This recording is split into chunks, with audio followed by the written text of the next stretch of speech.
I don't usually do this, but I want to hype a particular YouTube channel called 80s Forever, 80 with a Z, Forever. Um, and they have this endless supply of what they call mixtapes. And it's fascinating. Um, there's song after song after song that you've never heard of. Now, if you're a fan of 80s new wave, as I am, um, this is something that you'll be fascinated to hear because, there were apparently just a whole lot of bands and artists out there that got very little play that maybe had you know, I don't know, they recorded an album or they recorded a few songs here or there, and then these songs just faded into obscurity, and nobody really. I mean, these aren't songs that stand out as, oh yeah, I remember that song. I remember hearing that song on the radio. You won't recognize any of these songs, but they're almost all really good songs. And they sound like, the era. They sound like the genre that's being described. They sound like 80s new wave songs. And there is an endless supply. There's like, I don't know how many, what they call them mixtapes. I mean, that's of course the dated term that they're using consciously. But it's a collection of different. It's a collection of different collections, and it doesn't seem like it's fascinating because it doesn't seem like there's any recurrence of bands. In other words, you have one so-called mixtape that's like 18 songs long, and every band is different. Every song, I think, just about every song is good, or at least pleasant. Some of them are really good, and then the next. So there's mixtape 1, mixtape 2, 3, 4, 5, all the way up to like something like 50.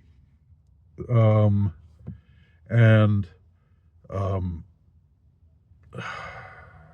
what can I say? I mean, these are songs that deserve to be heard.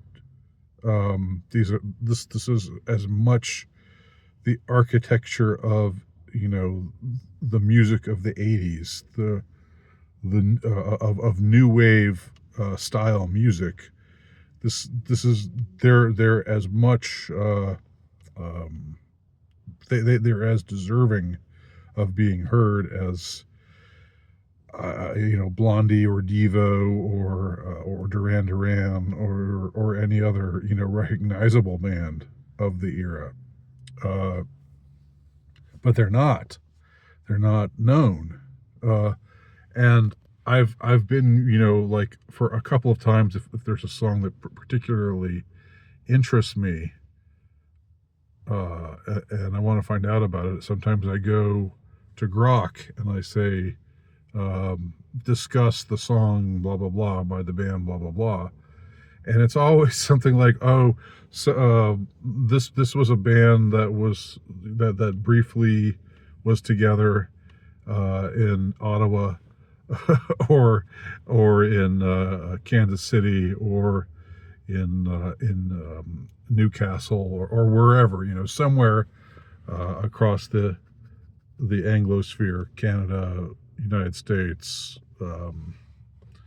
UK, wherever, Australia, and they had, this was a song that was briefly popular on college radio, and it has a cult following now, and this there's some description of what the style of the song recalls, what other more recognizable bands it sounds like.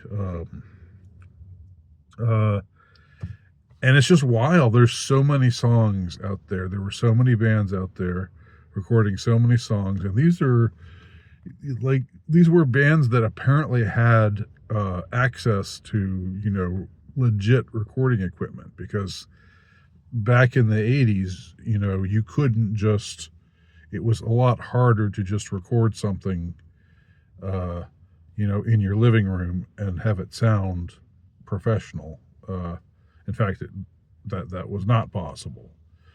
So you can tell that these bands actually have access to sophisticated equipment. In other words, they were seemingly on the road or on the path to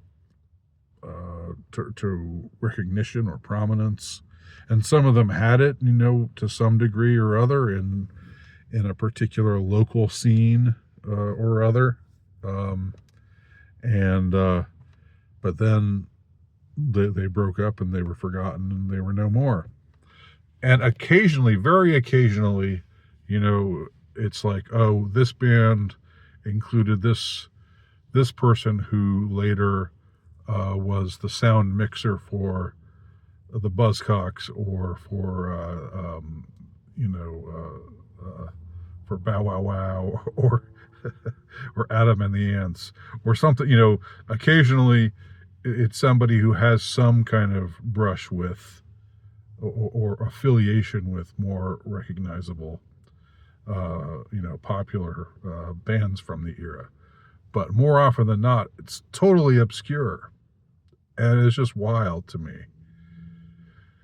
It's wild to me that this exists, and it's ideal, if you're working, if you're somebody who's, say, a writer, and you're working on writing something, and you want to have music in the background, just to write to. It's not, that will provide a pleasant background sound for you. And if you have a penchant, again, for 80s new wave music, this is great for a number of reasons. First of all, you get to hear music that you've never heard before, as I've said, and that's good music. That the vast majority of it is good or even really good music, and also I think it's like, as I said before, these are bands that it's good to recognize that they existed, and it's good for them to have some kind of some kind of showcase that they ever were around. And also, there are absolutely no ads. So you just hear song after song after song after song. You don't have to deal with having an ad come on in the middle of a song, or between one song and another, and having to hit the skip button, wait for the ad to get to the point where you can skip to the end of it. You don't have to deal with any of those irritations. So again, 80s forever. Check it out, and I think you will be very satisfied with what you hear.